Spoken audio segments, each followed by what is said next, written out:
Office সময় শেষ হওয়ার আগেই শিক্ষার্থীদের বাসে বাসায় ফেরা নিয়ে ইসলামী বিশ্ববিদ্যালয়ের দুই কর্মকর্তার মধ্যে মারামারির ঘটনা ঘটেছে। বিশ্ববিদ্যালয়ের পরীক্ষা নিয়ন্ত্রক অফিসের শাখা কর্মকর্তা বিল্লাল হোসেন রেজিস্ট্রার অফিসের শাখা কর্মকর্তা সাখাওয়াত হোসেনকে চর থাপ্পড় এবং লাথি মারেন। সেখানে থাকা অন্যান্য কর্মকর্তারা পরিস্থিতি শান্ত করে। বুধবার দুপুর ২:৩০টার দিকে বিশ্ববিদ্যালয়ের দ্বিতীয় প্রশাসন ভবন এলাকায় এ ঘটনা ঘটে।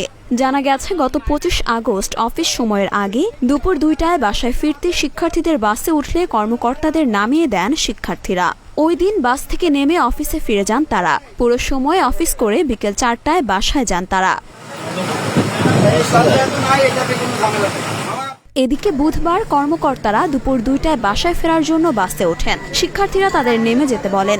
এ সময় কয়েকজন কর্মকর্তা নেমে শিক্ষকদের বাসে উঠে চলে যান। অন্যরা বাসেই বসেছিলেন। এছাড়া বাসের পাশে কয়েকজন কর্মকর্তা দাঁড়িয়েছিলেন। এ সময় পরীক্ষা নিয়ন্ত্রক অফিসের শাখা কর্মকর্তা বিল্লাল হোসেন এসে ধমকের সঙ্গে কর্মকর্তাদের ৪টা পর্যন্ত অফিস করতে বলেন।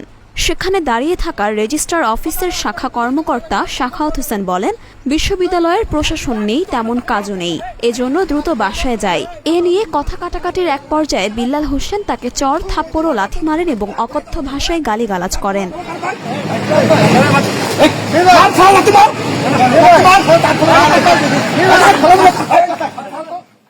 বৈষম্য বিরোধী ছাত্র আন্দোলনের সমন্বয়ক SM সুইট বলেন, আমরা বলতে চাই, কর্মকর্তারা যদি তাদের যে কর্মঘণ্টা নিষ্ঠা এবং একাগ্রতার সাথে সকাল ৯টা থেকে বিকাল ৪টা পর্যন্ত কর্ম পালন করে, তাহলে শিক্ষার্থী এবং কর্মকর্তাদের মাঝে যে দূরত্ব, যে কনফ্লিক্ট তৈরি হয়েছে, সেটা নিরসন করা সম্ভব।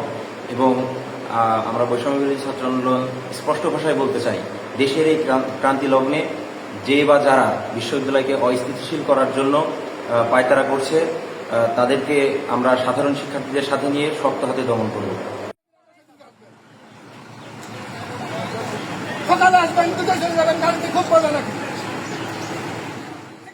মরিয়ম মিম, ঢাকা পোস্ট।